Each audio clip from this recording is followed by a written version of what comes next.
The summer heat hung heavy over the Regia Aeronautica base at Capodichino, near Naples, in the late summer of 1942. Inside a hastily constructed analysis hangar, a group of Italy's finest aeronautical engineers stood in a semicircle, their eyes fixed on something that would change their understanding of aviation forever. Before them, still smelling of burnt fuel and hydraulic fluid, lay the exposed heart of an enemy machine, the Allison V-1710 engine from a Lockheed P-38 Lightning. The aircraft itself had come down 3 days earlier over Sicily, its pilot having misjudged his fuel reserves during a reconnaissance mission. Italian recovery teams had worked through the night to salvage the wreckage, knowing they had captured something extraordinary. As dawn broke over the Mediterranean that morning, military trucks carrying the precious cargo began their journey north, away from prying eyes and the increasingly frequent Allied bombing raids. Chief Engineer Antonio Gabrielli stood closest to the engine, his weathered hands clasped behind his back. At 53, he had spent his entire adult life in service to Italian aviation. He had been there when the first Caproni bombers rolled off production lines during the Great War. He had watched Mussolini's grandiose promises of air supremacy become the standard by which Italian aerospace was measured and, increasingly, found wanting. Now, as he studied this American engine, he felt something he hadn't experienced in years, genuine awe mixed with professional dread. The P-38 Lightning had earned a fearsome reputation across every theater of the war. Allied pilots called it the fork-tailed devil. German Luftwaffe veterans spoke of it with cautious respect. But for Italian pilots flying their Machi 200 series fighters and aging Fiat G50 aircraft, encounters with the Lightning often ended badly. The American fighter was faster, could fly higher, and possessed firepower that seemed almost excessive. Until this moment, Italian military intelligence could only speculate about the technological advantages that made such performance possible. Now, those secrets lay partially exposed before them. Gabrielli moved closer, pulling out his leather-bound notebook. His assistant, a young engineer named Marco Castellano, stood ready with measuring instruments and a camera. The methodical documentation would take weeks, but those first few hours of examination would be the most revelatory.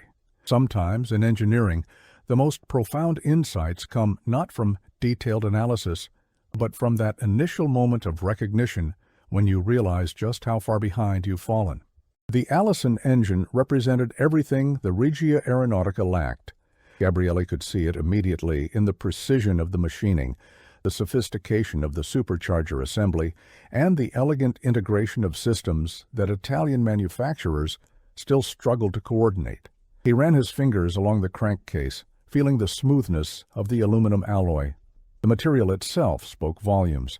Italy's aluminum supply had been problematic since before the war began, forcing designers to compromise, to use heavier alternatives, to sacrifice performance for availability.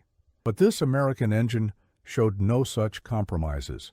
Every component seemed optimized for maximum efficiency and reliability.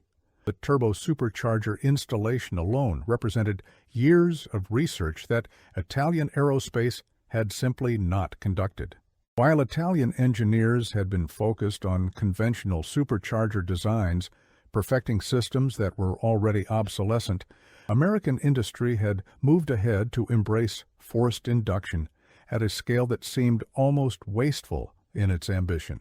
Castellano began taking photographs from multiple angles, the flash powder igniting with small puffs of smoke that hung in the still air of the hangar. Each photograph would be developed immediately, rushed to Rome, where analysts and designers at Aeronautica d'Italia would begin their own assessments. But Gabrielli knew that photographs, however detailed, could never capture the full story. Engineering excellence lived in the details too small to photograph, in the accumulated wisdom of thousands of designed decisions that separated adequate machinery from exceptional innovation. As the morning progressed, more engineers arrived. Some came from the Caproni works in Milan, others from the Fiat facilities in Turin.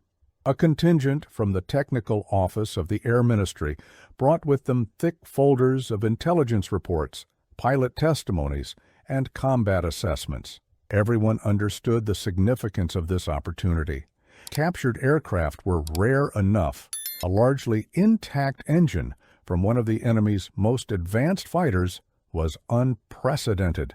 Colonel Ettore Muti, representing the operational command of the Regia Aeronautica, arrived just before noon. He was a decorated combat pilot who had flown in Spain during the Civil War, earning a reputation for both skill and ruthlessness. But standing before the American engine, his usual confidence seemed diminished. He had fought against these machines in the skies over Malta and Tunisia.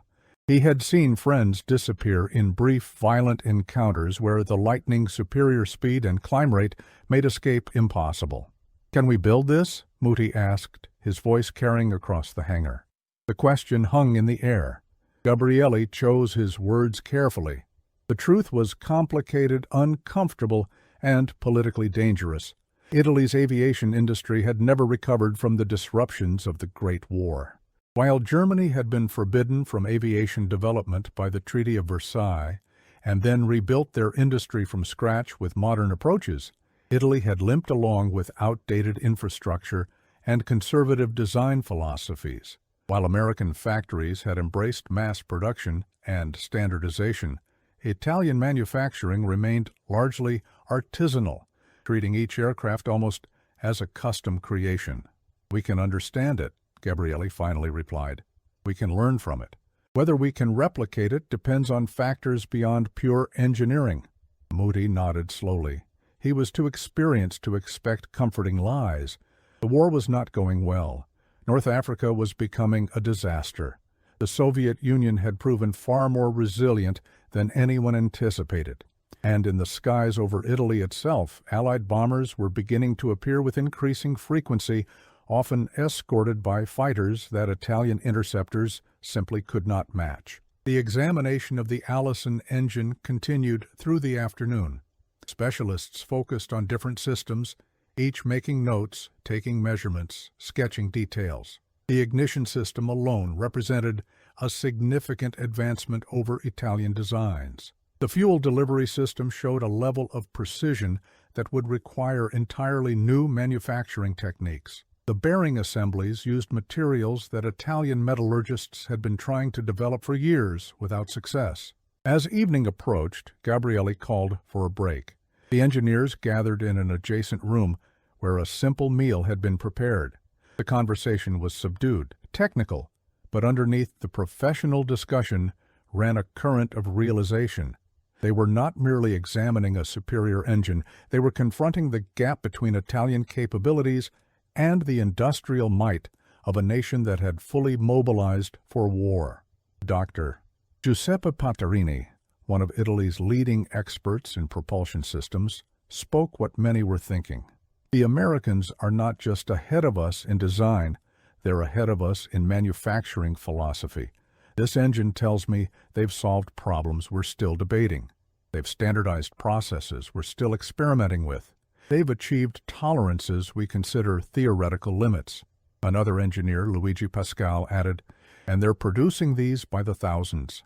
We've seen the intelligence reports. Lockheed is building P-38s at a rate we can barely comprehend. This isn't a prototype. This isn't even a limited production run. This is mass manufacturing of advanced technology. The implications were stark. Italy had entered the war with an air force that looked impressive on paper, but was built on foundations of sand.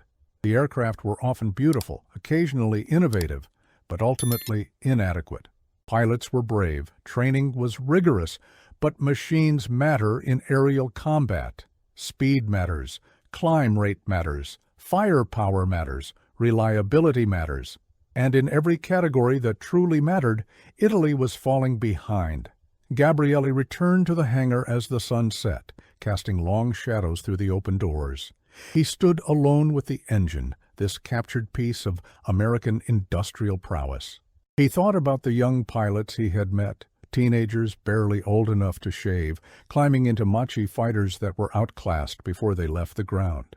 He thought about the factories struggling to produce engines that failed too often, that couldn't generate enough power, that required constant maintenance. The P-38 had two of these Allison engines, two sources of more than 1,000 horsepower each, allowing the fighter to reach speeds exceeding 400 miles per hour, to climb to altitudes where Italian fighters struggled to operate, to carry armament that could destroy targets with brutal efficiency. The Lightning wasn't just a better fighter. It represented a different philosophy of warfare, one built on overwhelming technological and industrial superiority. Over the following weeks, the examination became more detailed. The engine was carefully disassembled, each component measured and analyzed. Metallurgical samples were taken, sent to laboratories in Rome and Milan. The supercharger received particular attention. Italian engineers had been working on supercharger development for years, but the American design showed sophistication that suggested access to research and testing facilities that simply didn't exist in Italy. Marco Castellano, the young assistant, spent hours examining the crankshaft. The precision of the machining fascinated him. In Italian factories, craftsmen worked with files and hand tools to achieve tolerances. But this American component showed signs of automated precision manufacturing. The implications went beyond this single engine. This was evidence of an industrial infrastructure capable of producing complex components at scale, with consistent quality, at a speed that made traditional manufacturing methods obsolete. Reports began flowing back from Rome. The technical office wanted detailed assessments. Could Italian factories produce similar engines? What modifications would be required? What materials were unavailable?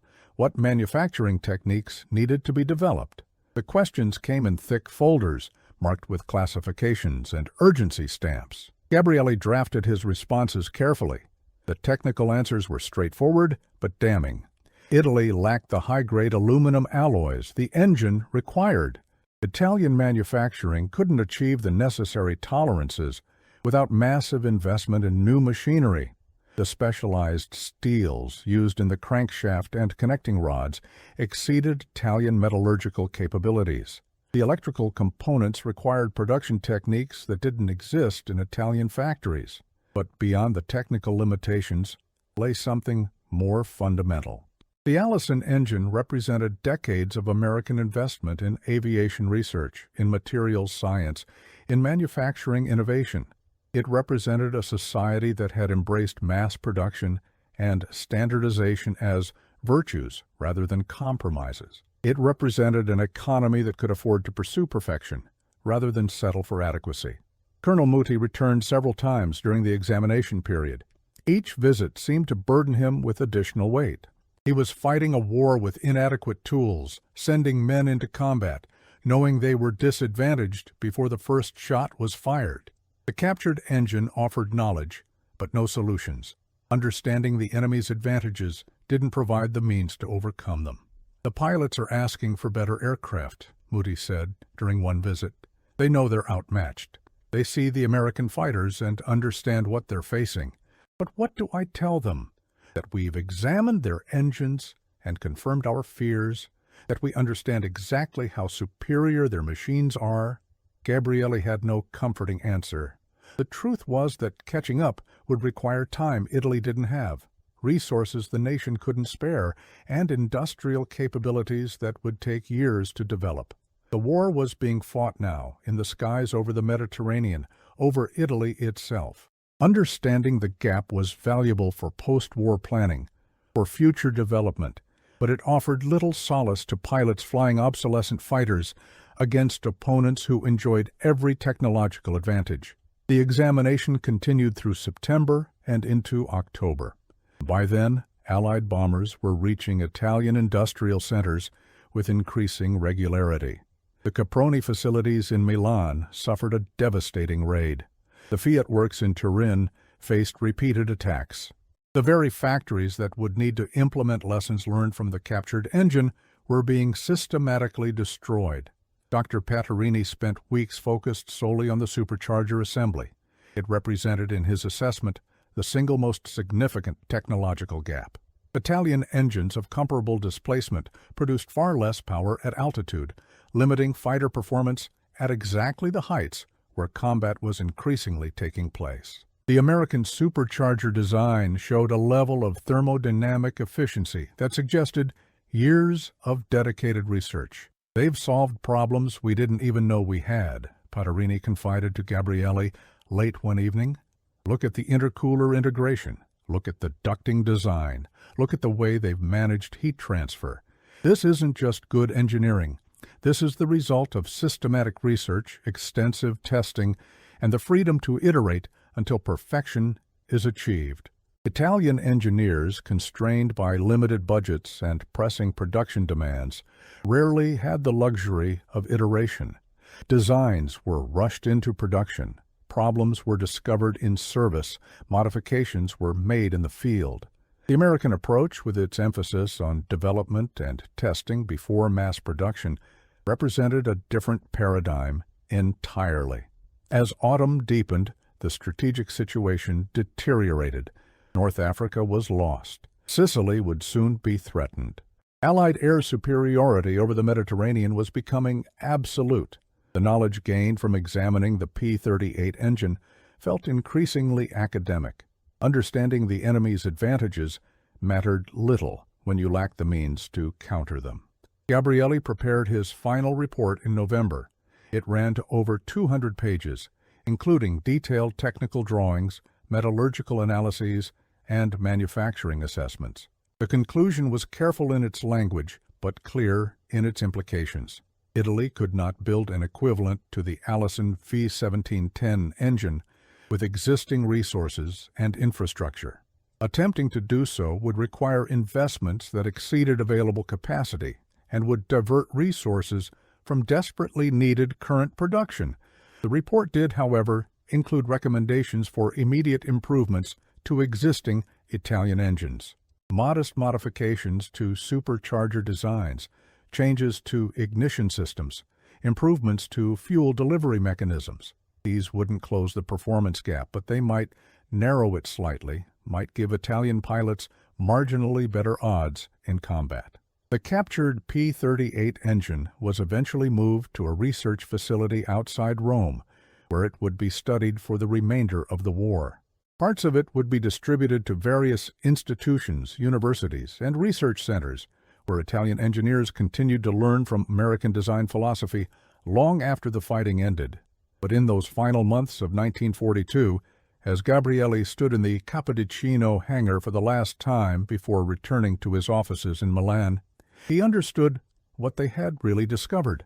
The engine represented more than technological superiority. It represented industrial capacity, economic strength, and national commitment to technological excellence. It represented a nation that had chosen to invest in research, to build the infrastructure necessary for advanced manufacturing, to embrace innovation as a strategic priority. Italy had made different choices. The nation had prioritized quantity over quality, appearance over substance, political loyalty over technical competence. The results were visible in every aspect of the war effort. Beautiful aircraft that couldn't match enemy performance. Brave pilots hampered by inferior machines. Industries that couldn't scale production to meet demands. The captured engine sat in silent testimony to these failures. Every precisely machined surface, every sophisticated assembly, every integrated system spoke of choices made differently, priorities set with clear-eyed realism rather than political expediency. Young Marco Castellano approached as Gabrielli prepared to leave. The assistant had spent months measuring, documenting, learning. "Do you think we'll ever build engines like this?" he asked. Gabrielli considered the question carefully. The young man deserved honesty. "Perhaps. After the war, when we can learn from this properly, when we can rebuild our industries with modern approaches, when we can train engineers without the pressure of immediate production demands. But by then, the Americans will have moved even further ahead." That's the nature of technological competition. Understanding where you are is different from catching up. The drive back to Milan took most of the next day. The countryside showed signs of war's increasing pressure. Fields were poorly tended, villages looked anxious, military convoys moved with visible urgency. Italian air defenses, despite the bravery of pilots and the dedication of ground crews, were proving inadequate against Allied bombing campaigns. At his office in Milan, Gabrielli filed his reports and resumed his regular duties. He continued working on improvements to Italian aircraft engines, knowing the modifications were marginal, that they wouldn't change the fundamental imbalance. But what else could he do? Stop working? Abandon the pilots who depended on every fractional improvement in performance? The war continued its inexorable progression. Allied forces landed in Sicily in July of 1943. Italy's government collapsed. Mussolini fell from power. The armistice came in September, bringing with it civil war, German occupation, and the complete dissolution of the Regia Aeronautica as a unified force. Through all this chaos, the lessons from the captured P-38 engine remained.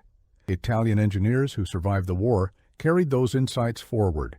When Italy rebuilt its aviation industry in the post-war years, American influence was unmistakable.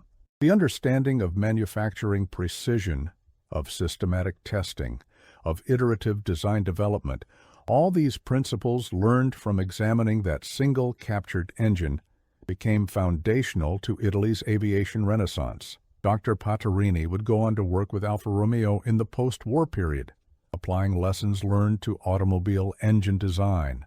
Marco Castellano joined Fiat, where his obsession with manufacturing precision helped transform Italian automotive production.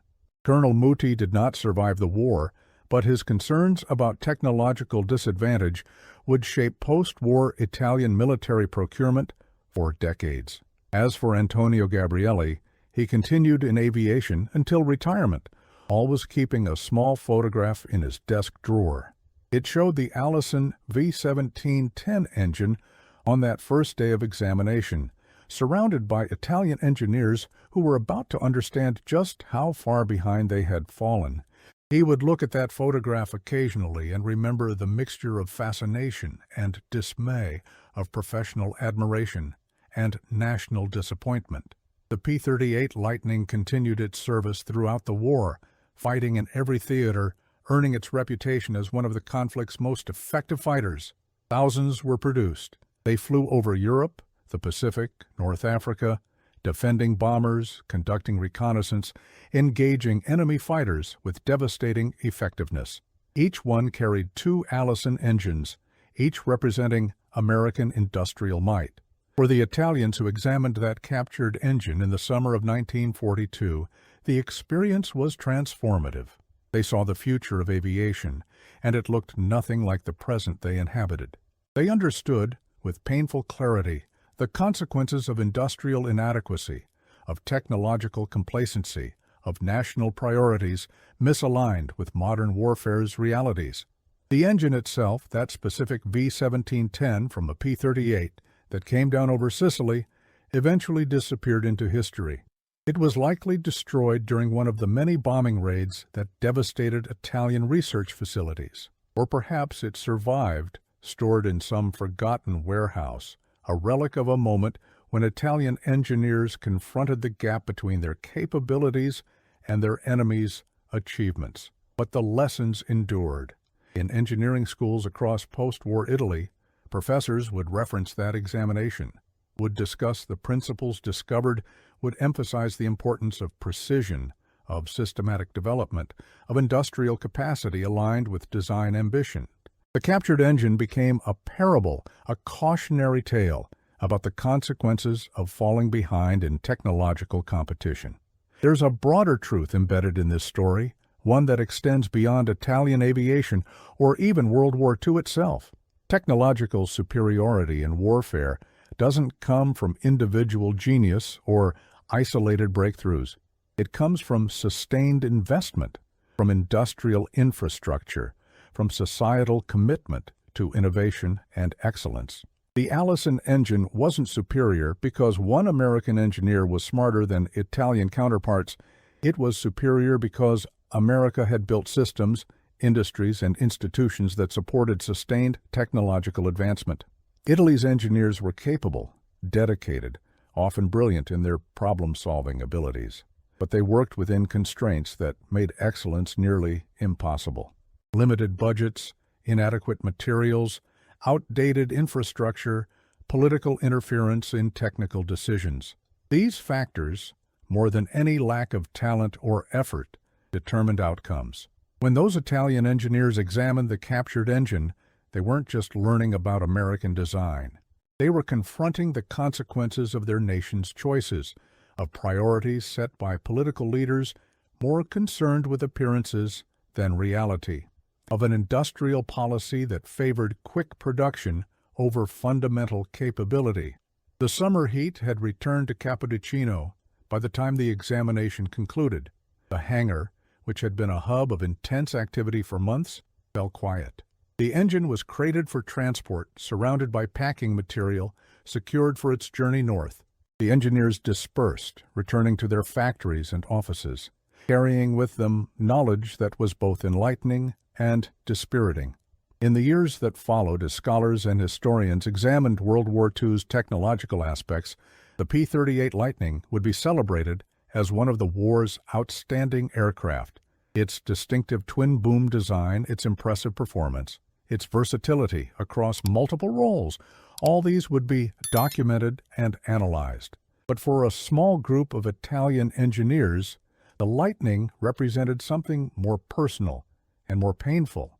It represented the moment they realized how comprehensively their nation had been outpaced, not in courage, not in dedication, not in the fundamental human qualities that motivate achievement, but in the unglamorous essential work of building industrial capacity, of investing in research, of creating institutions that support sustained technological progress. The engine they examined that summer was a masterpiece of mechanical engineering. Every component reflected design choices made with care, manufactured with precision, assembled with quality control that ensured reliability. It was the product of a system, not just a design. A system that valued performance over politics, that rewarded innovation over conformity, that invested in the future rather than merely managing the present. For Antonio Gabrielli, who led that examination, the experience marked a turning point. He had spent his career in Italian aviation, had witnessed its evolution from primitive biplanes to sophisticated fighters. He had seen what Italian industry could achieve when properly motivated and adequately resourced. But he had also seen the limitations, the compromises, the constant struggle against inadequate support. The American engine showed him an alternative reality. It showed him what became possible when engineering was given priority, when investment flowed toward capability rather than appearance, when political leadership understood that technological excellence required more than rhetoric and ambition. In his later years, Gabrielli would sometimes lecture at engineering schools. He would tell young students about that summer examination, about standing before an American engine and really understanding what industrial excellence looked like. He would emphasize that technical knowledge alone was insufficient. You needed infrastructure, you needed investment, you needed societal commitment to quality and precision. We were good engineers, he would say, but we were working in a system that made excellence nearly impossible. The Americans had built a system that made excellence almost inevitable. That was the real lesson of that captured engine.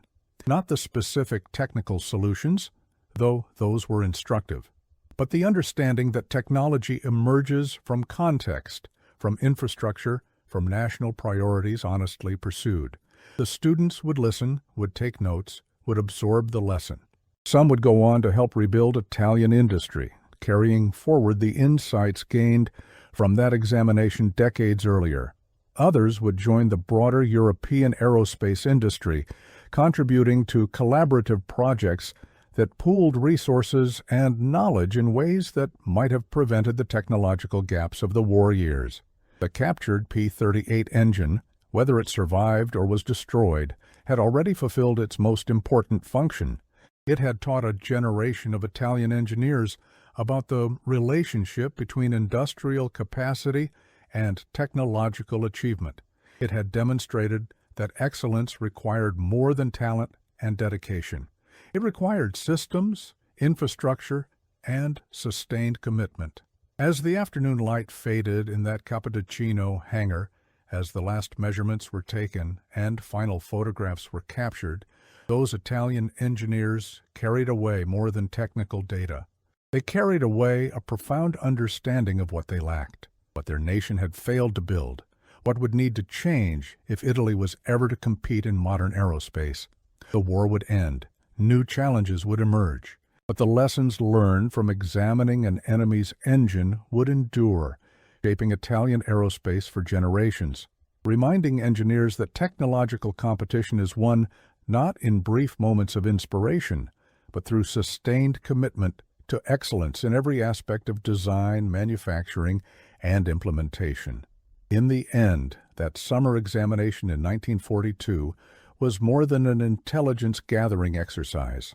It was an education in industrial reality delivered through the medium of a beautifully engineered American aircraft engine, examined by Italian engineers who had the courage to acknowledge not just what they were seeing, but what it meant for their nation's capabilities and future prospects.